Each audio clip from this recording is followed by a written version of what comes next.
सेना ने किले को चारों तरफ से घेर लिया है। सेना का नेतृत्व कर रहे हैं सेनापति खूंखार खान। लेकिन एक बड़ी प्रॉब्लम है, किले का गेट इतना मजबूत है कि 100 सिपाही मिलकर भी उसे तोड़ नहीं पा रहे, और जब तक सेना किले के अंदर नहीं घुसती जीत मुमकिन नहीं। मंत्री ज्ञान अधूरे को एक आइडिया आया, ये उन्होंने एक मूवी में देखा था। सेनापति जी, गेट तोड़ने की क्या जरूरत है, हम आपको सीधा किले के अंदर भेज देते हैं। वो कैसे? प्लान सिंपल है, पेड़ को रस्सी से खींचकर नीचे झुकाओ, फिर आप उस पे खड़े हो जाइएगा और हम रस्सी काट देंगे। फिर पेड़ फटाक से सीधा होगा और गुलेल से निकले पत्थर की तरह आप सीधे किले की दीवार के ऊपर पहुंच जाएंगे। देख लो ज्ञान अधूरे, ये हो तो पाएगा ना? ज्ञान अधूरे ने अपनी नोटबुक में प्रोजेक्टाइल मोशन के कैलकुलेशंस दिखा दिए। अरे मैं नहीं कह रहा, फिजिक्स कह रही है। सेना ने पेड़ को जोर लगाकर खींचना शुरू किया। पेड़ थोड़ा सा झुका, पर फिर दूसरा पेड़ ट्राई किया गया, रिजल्ट वही। अगली बार थोड़ा कम खींचना। सेना ने तीसरे पेड़ पे रस्सी बांधना चालू किया तो तभी लवली प्रोफेशनल यूनिवर्सिटी के एलपीयू वर्टो वहां आ पहुंचे। ये क्या चल रहा है?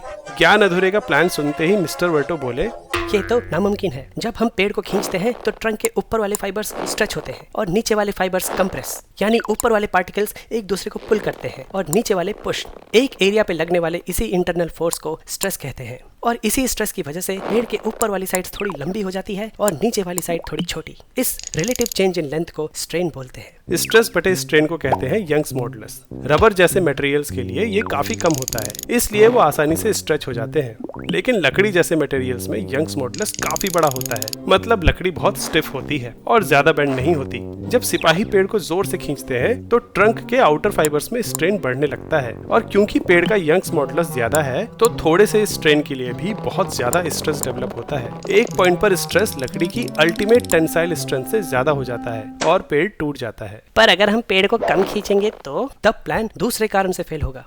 किले की दीवार की हाइट है 20 मीटर और नारियल के पेड़ का रिलीज पॉइंट भी लगभग उतनी ही हाइट पे है, जिससे सेनापति को 50 मीटर दूर खड़ी दीवार के ऊपर पहुंचाना है। प्रोजेक्टाइल की रेंज का फॉर्मूला होता है R=v² sin 2θ/g। Range maximum करने के लिए थीटा की वैल्यू होनी चाहिए 45 डिग्री। R को 50 मीटर और G को 9.8 मीटर पर सेकंड स्क्वायर डालने से इनिशियल वेलोसिटी की वैल्यू आती है 22 मीटर पर सेकंड। खूंखार खान और उनके कवच का वजन मिलाकर है 100 किलो, तो इनिशियल काइनेटिक एनर्जी की वैल्यू आएगी 24,200 जूल्स।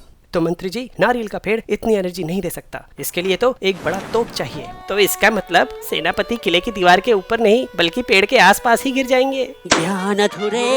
पर ये बताओ, अगर सेनापति दीवार पार कर भी लेते तो लैंडिंग के लिए क्या प्लान था तुम्हारा? एलपीयू नेस्ट में अप्लाई करने की लास्ट डेट है 25 मार्च, तो जल्दी से चैनल पे दिए लिंक पे क्लिक करो और ये कूपन कोड यूज करके 20% डिस्काउंट पाओ।